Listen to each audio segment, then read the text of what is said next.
Hello and welcome to another episode of The Family Business with the Alessis. Today it's just Mary and me in the podcast booth. We're talking about things we don't talk about on Sunday, and we recognized how family is everybody's business, and that's why we like to bring you the Family Business Podcast. Again, we're wearing some cool shirts thanks to some very dear people in our church that want to help us prepare for the arrival of your first granddaughter. Your first granddaughter. Yep. Our first grandbaby. Our family's growing and we're so excited. Any day now. Yeah. So we're going to actually talk about relationship of marriage and husband and wife and marriage and all of that. And Mary, we're sitting here, goodness, 35. We're going to celebrate 35 years of marriage. And very, very soon. In October of this year. 35 years. Mm-hmm.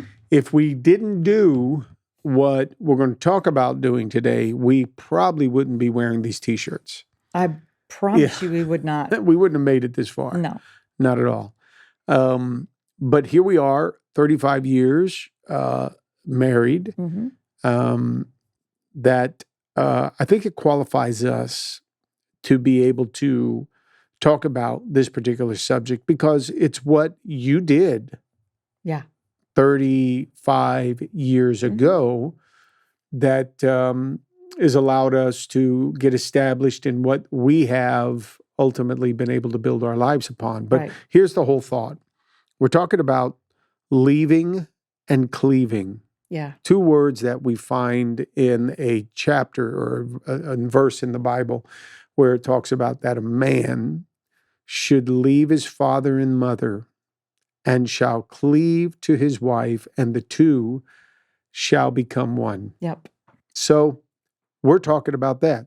How does a couple get this mindset that when they get married, there is this cleaving to the spouse in such a way that they leave the connection, at least the emotional connection, of the parents or that prior life, whatever that was, and become one with their spouse. So tell us about your story back in the day. So, I met you. I was 19. We got married pretty quickly, and we fell pretty hard and pretty fast. And then I had to leave my ministry family that I was very proud of.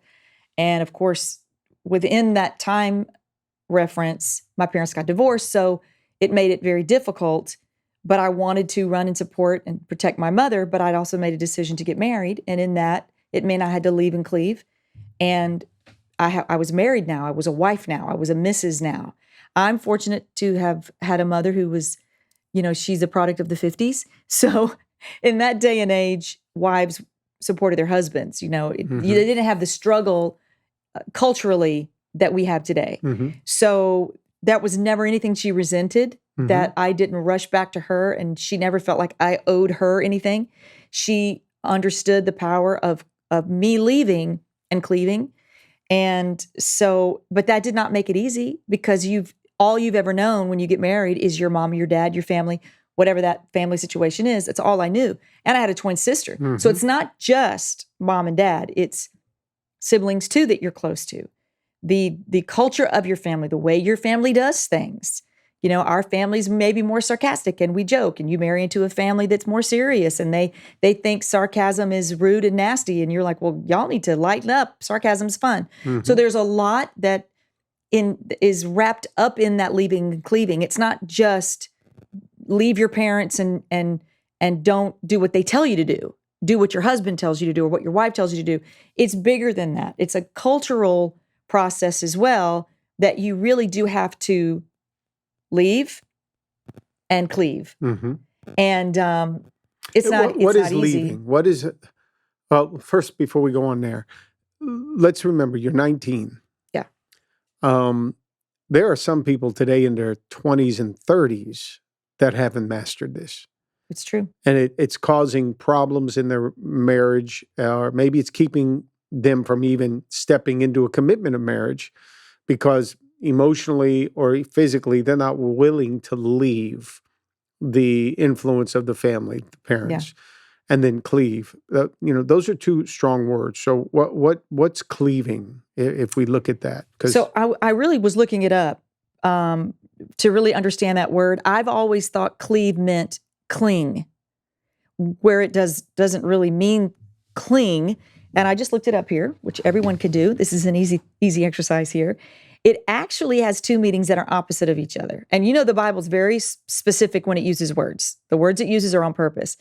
But it says to split or sever something especially along a natural line or grain. This is cleave. This is to cleave, split or sever especially along a natural line or grain. It even says the large axe his father used to cleave wood for the fire. So there's a precise nature to that word. Okay, that is also a cutting. You leave and then you're cutting into the past to cleave into this new relationship with your spouse. But the other term, which I just think this is so interesting, is that it's either to stick together or split apart. Either to stick together or split apart. So it really is a bigger definition, that word, than what we see. And if we don't do it, because when we started talking about this, I was coming at it from the standpoint of painting a picture of what does it look like if you don't leave and cleave? Mm-hmm. If you stay and cling, what does that do to the relationship? Yeah, because, babe, I think different cultures I think Americans do this better. And the American culture, it's something that they're like ready for you when you get 18. Get out the door, go do your own thing. Totally. Certain cultures that are more Hispanic in nature seemingly are holding on to that. Yeah. They want to keep that family bond, and which we all understand. But sometimes if it's taken to the extreme, then it becomes detrimental to the marital relationship. So in this case, in our Latin culture, the father figure or the mother figure could be just as strong, and the spouse can't leave. Right. There's not that it's a physical leaving. Yeah, they get married, they move in together, they leave the house, but there's an emotional tie or a mental tie that they just can't break away from. And I'll tell you, as a male, being married to you, if all you ever did was bring your dad into the equation, oh my gosh, it would have drove me crazy. Oh, yeah. You and I wouldn't be here today. No. If you could not leave that influence, good or bad, of your dad. Right. I had to be the guy. So some people may be saying, "Oh, it's so cruel to leave my dad like that and my mom like that." No, it's cruel to your spouse when you don't. It is, Steve. And your goal is to move forward and start making your world, your legacy being built, your life being built. And it requires a decision and then a continual action along the way to keep mom and dad in their place as parents. That's right. That loved you and raised you. But now you become the husband and the wife that your own family needs. So you have to make that cutting. That's right. That slicing. And it's not easy, but you got to do it, and you can't be guilted by the parent not to do it. That's right. Because that's not right. It's not right. And parents will do that. I feel I see the challenge already that I have. Talk about it. No. Come on. That's for me and my counselor. Papa. Yep. I am your counselor. No? No. Well, the really processing that cleave word, it from the biological, because it says in biology it's used as a split apart term. You really are having to intentionally split apart. You have to, it says a man has to leave and split apart from his family. Man and woman, you have to leave and split apart. And when you read it from that perspective of that is your reasonable service in order to have a great relationship, what does that mean? That does not mean you're not going to be with your family. You're not going to be over there with your family. You're cutting them off for any input they have in your life. That is not what it means. But what it means is, especially that first year of marriage, it is so important to split apart, give space, give time, have more pride or as much pride in the family you're building Yeah. than the family you came from. There you go. Wow. And that's not easy, but it's all perception and perspective. You're building something. Something is being made here. You were born into the family you came from. That was made for you. You didn't do anything. Now you're building something. What you're doing is building what you had for your generation, for your children to come. And without leaving and cleaving, you won't build those wonderful environment of a healthy, fun family that your kids are proud to be a part of. Yeah. So if you keep looking back to mom and dad, and if you do have parents, oh no, the family, you need to make sure you let him know, honey, that we're important too, and you need to make sure she knows that is divisive, first of all, and it erodes what that young couple needs to build. So really the truth is, for it to be successful, mom and dad need to back up and give room for the son or the daughter both to leave and cleave to one another. That's not natural. It's not. It's not natural for the parent. So hard. But it's also why the kid needs it, the young adult needs it, because it's not natural for them. Right. You have been in that home all those years, and the influence of that parent has helped you throughout your life, and you've made decisions based on their counsel, and pretty much everything that you are is a result of them. And it's unnatural for you to now cut that and move on. But just a couple of phrases that we have used. They talk about cutting the umbilical cord. Yeah. You have to go ahead and get released. Well, it doesn't mean that you're being severed from the source that gave you life to continue life. I mean, it doesn't mean your life's over. It means you just severed that source that gave you life for a period. But now you got to start living on your own. On your own oxygen. They use the other phrase of cutting the apron strings for the young woman who cannot just leave her mom. Yeah. There are phrases like that because it shows us how hard it is to actually do it. It's so hard. And as a parent, okay, we're seeing these things that are coming into our life ever since our kids are out of college, getting married, and now having children. I'm glad I can wear this shirt. It's really sweet. And I'm so grateful for the family that did this for us. However, I don't ever want to be the father figure in this family that has to have all the light put on him and outshine my son-in-law, who is the father to Gianna. That you wouldn't have without him. Right. That's right. So I'm gonna enjoy being the papa, and all my friends and all of us at the church, we're gonna celebrate that. But our celebration in life can never be at the expense where Moina feels as though, oh my gosh, here he goes sucking all the oxygen out of the room. I don't want that. I know you don't. I want him to be celebrated as much. Absolutely. And I need to let him know that. Yeah. I need to let my daughter know that, who is his wife. Right. So she never feels like, oh, let's give Papa his time with Gianna. I'm going to get my time. She's going to be on a tractor. We're going to do things, shoot some animals. We're going to. If you can get it from me, knock yourself out. We're going to do whatever we can with her. Yeah. And hopefully we'll have the alphabet covered. A, B, C, G, D, E, F, G. We'll get to G and have some other kids with grandkids with.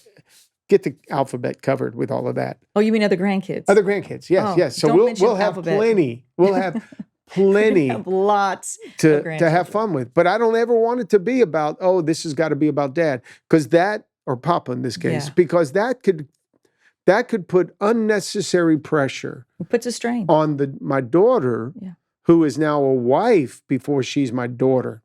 Now she is. That's right. So leaving and cleaving requires even the parent, me, to help them sever the cord and say, hey, you're good. You deserve the celebration. You don't have to do anything you don't want to do.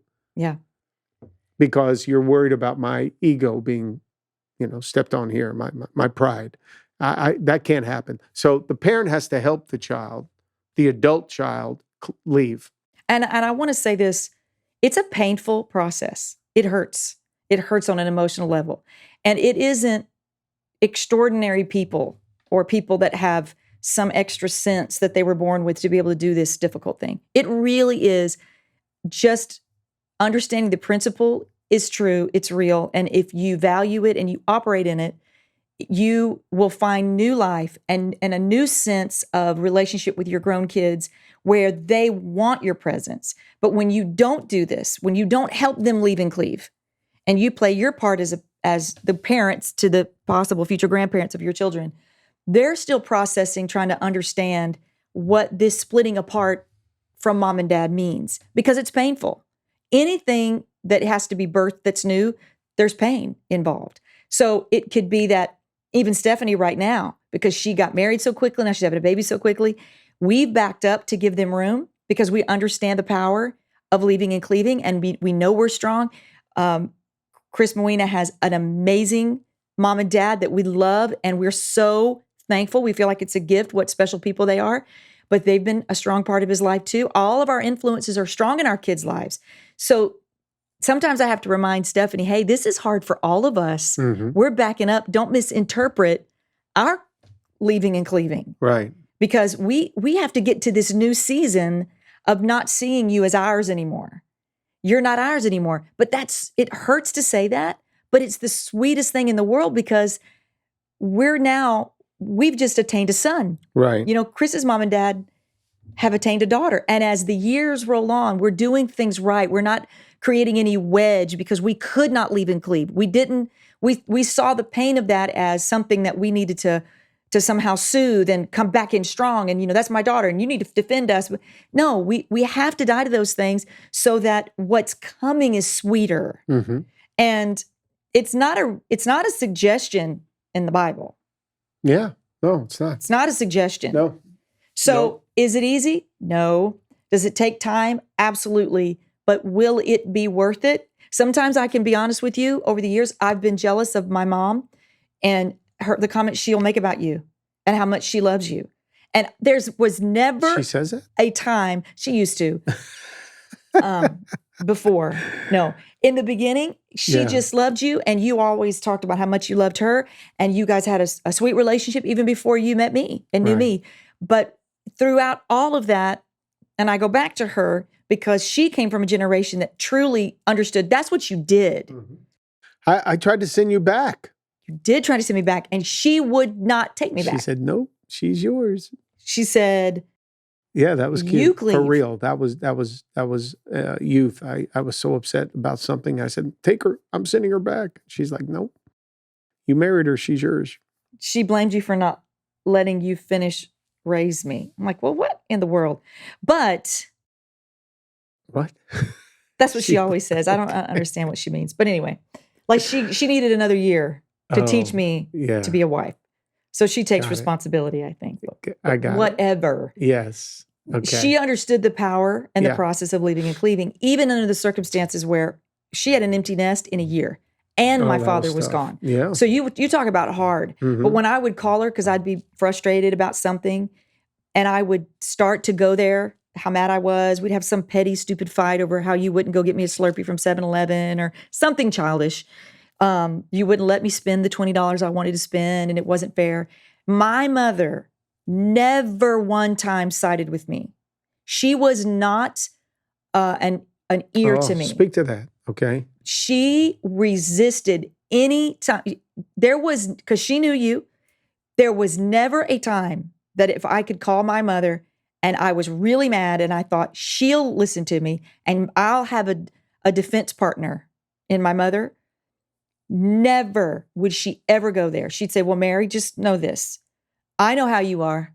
And I know how you respond to things. Did you do this? Did you say this? And I would get so mad. It's interesting, but I would try again. You know, I kept thinking she's going to be there for me this time, but she never did. She always sided. And you know what? So did your mom. Your mom always sided with me. Yeah. Even to this day, she will joke. Mm-hmm. We've been married 35 years and she'll say, you weren't mean, were you? Oh, yeah. You didn't hurt her, did you? Mm-hmm. She never sides with you. My mother never sides with me. They understand the power because they understand what happens if you don't. Yeah. And that's the point of this conversation. What's the flip side? Don't leave and don't cleave. Stay and cling. What does that do to a marriage? I promise you, it destroys it. Yeah. You have to be empowered in our home. So I can't be bringing my mother always into the home in our conversations, in our emotion, whatever that looks like. You had to get to a place where you felt like, okay, there's no more comparison to any woman, mother figure in my life. I couldn't do that. I couldn't look at you and think, well, my mom does it this way. And you couldn't look at me and say, well, my dad does it this way. We had to remove that, which is part of the leaving. Yeah. That's good for them, and that was good for us being able to grow up, but that can't come into our lives here. I just feel there are some couples that I see the outside influence still from parents, and it's just a little unhealthy. It's a lot unhealthy, yeah. I see some young people, quite frankly, that are in their late 20s, early 30s, that they won't give themselves permission to take the big plunge with another girl or guy because they just can't leave that home yet, that mother and father's influence. Right. And some parents are bad. Right. They're bad at pushing the kid out of the nest. Oh, yeah. They're bad at it. It's true. They want to hold on to him. Their ego needs it. That's not healthy. No. We've had to be very intentional. This is part of our discussion. The reason we can talk about it in the podcast booth here is because this is something that we have processed, continue to process. Still deal with. We counsel each other in it. We pick up by mistakes. We learn a lot from what other people are doing and what other people aren't doing. We're monitoring this along the way. We are also in an environment where we're helping people through some of the baggage, the excess baggage of their life. And they are dealing with that baggage, which some of it comes from their inability to really leave the influence of the parent. Family, right. And that's we have to deal with it later. Right. Where there's so much friction in the home, in the marriage, because of one of the people didn't break. There's very few reasons couples have irreconcilable differences. It's usually, I could not get along with his mom. His mom had such influence in him, and I was the second woman. I was never the first, or, her mom or dad. That's always a big one. You could almost be a prophet if you're a marriage counselor, because there's not a whole big range of issues. We all have the same issues in our marriage that creates a breaking point. Mm-hmm. And this is, I would say, at the core of it. Maybe sexual issues might be one where the love is just not there, but irreconcilable, 9 times out of 10, it's a parental figure that either wouldn't let go, or the spouse would not tell their parent, this is the way it is. My husband's the king of this castle. Mm-hmm. And I think we try to stay forever a kid. And when we get married, when we are with our spouse, to see ourselves as a kid is a childish thing. Mm-hmm. And the Bible tells us to put away childish things. Yeah. So that's another podcast. Mm-hmm. But I think that it's when young women say, well, what do I do? How do I honor my husband and my father? That's not even a choice. Okay, so Father's Day, Mother's Day, all right? I had to say to my children, our household, guys, Mother's Day is about mom. Exactly. I don't need them going out and getting grandmommy or grandma a gift on Mother's Day. Right. Okay? Their responsibility is to get something for you as their mom. That's right. Now, my mom, this isn't the day that I go out and buy you a gift. That's right. I'm not your mom. You're not my mom. This is the day on Mother's Day I have to do something to honor For my her. mom. That's right. But there's some family dynamics that'll go on for Mother's Day, Father's Day. They make it about the grandparent. Right. We all got to get together. She's got to be happy. He's got to be happy. Yeah. And that's not right. No. To where then the daughter that's now a mother is being overshadowed Right. by that. By the mother or the grandmother or No. both. Okay, birthdays, that's when we're going to honor the grandparent. That's right. That's it. My mom's going to be celebrated That's- coming up in that's May. good. We're going to have a great time with my mom. That's at the end of May. But at Mother's Day, I'm going to take care of her. She's going to be part of the celebration that we have for both of you. But my kids are going to wake up and they're going to come to you. They're going to have the card. They're That's going to right. have the gift. That's right. That's how we do it at Father's Day. Yeah. We would hang out with my dad, but that was up to me Yes. to honor my dad. That's right. But in my household, my kids honor me as the father. That's right. And so that just something as simple as that helps the kids understand and the spouse, listen, you're my priority, babe. Right. I married you. That's right. My mom would not even want that to be confusing. Mm-mm. She would never allow, your mom would never allow us saying, we're going to make it about Mary. My dad wouldn't allow us to make it just about him. He would want to make sure I'm the father being honored in my home, and my mom, you're the wife, the mom being honored in our home. That in itself was very intentional. Right. Because you don't want to wait till they're gone. No. And you don't want your kids to always be lumping in grandma and grandpa to honoring mom and dad. Let's do it on their birthdays. There has to be, especially if that's a real point of tension in your marriage and in your family, be mindful of that. And I know for us, I remember when the kids were younger and that you would give me gifts on Mother's Day. And I remember I marched the kids in and I sat them down and they were younger. I went, he is not my father. You are my children. You buy me gifts. This is between you and me. This isn't about him doing that for you. Now, I will just say, quick disclaimer, we do every once in a while help you buy a gift for your mom. We pick out because we know what she wants. But that is between you and her at Mother's Day. Well, let me compliment you for something. The reason you don't have a problem going out there and honoring my mother on Mother's Day Not at all. is because you always feel the honor. I know what my value is. My wife. That's right. And as the mother of our kids. You've been very, very specific about you that. don't, our parents have not made us stay connected to them. They've encouraged the leaving and cleaving. Yes, they have. And because you feel secure in your role, you are on top of, filled with joy about honoring my mother on Mother's Day and your mother. Right. Okay? That's really where you see the health of it. Yeah. If you needed it and you're upset because you don't want to celebrate my mom at Mother's Day, then that means, okay, I'm not doing my job. Yeah. We have not left and cleft. I don't know. Anybody know what that we didn't past do that. tense? We didn't do No. that connection. And No. that would have been a problem for us. I'm thankful that I see Chris do this. both our kids, yeah. Yeah, man, him and They're doing great. Rochelle, I love it. It's easy. I had to fight on the front end of them getting married. I had to fight feeling like, well, how come they didn't include us? Yeah. How come, they went to dinner and didn't invite us? How come they didn't come after church, go to lunch with us? I had to lay that down real quick. Yeah. And not let my ego be affected by that.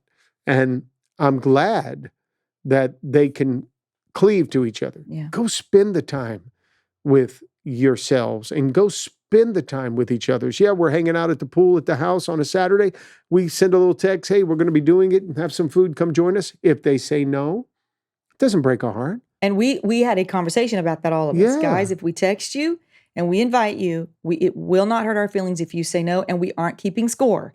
We're just making the invitation. And sometimes we don't make the invitation at all because we don't want to convolute or make them feel like, starts fights between couples. This is the third time mom and dad have invited us and you haven't wanted to go. Yeah. And then now they're having a struggle. Yeah. And we don't ever want to create that scenario. Right. So sometimes we'll say, it's just us, your mom, whoever's in town, Gabby and Lauren, or it's just you and me, or it's just you and your mom. And we're very clear.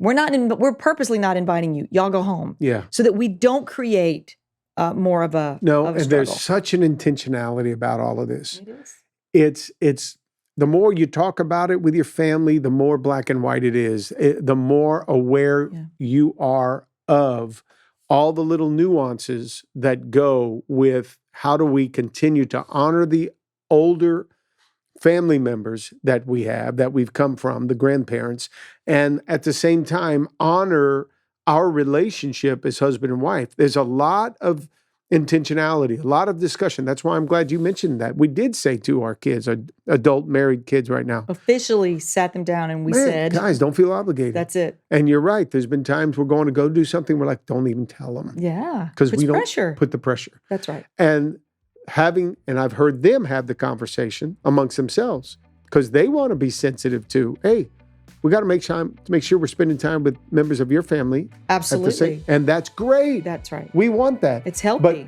we've had to put our egos aside. Right. So we would not be offended by that stuff. If you needed it, Mary, that's scary. Right. If you needed that constant, let's keep my house full, let's make it all about my cooking, I want my kids around me. That's tough. And I'm glad you haven't had that, which shows how secure you are and what a great husband you have to help build your that's security. the answer right there. All right, friends, hopefully you have enjoyed another edition of The Family Business with the Alessis, where family is everybody's business, and we got into your business today. Thanks for joining us. Hey there, if you enjoyed this episode of the Family Business Podcast with the Alessis, then you'll want to know we've got more insight, more encouragement, more great conversations that we can have on Sundays, and even some surprises coming your way. So you want to make sure you subscribe to our channel and watch one of these next videos here next, because remember, family is everybody's business.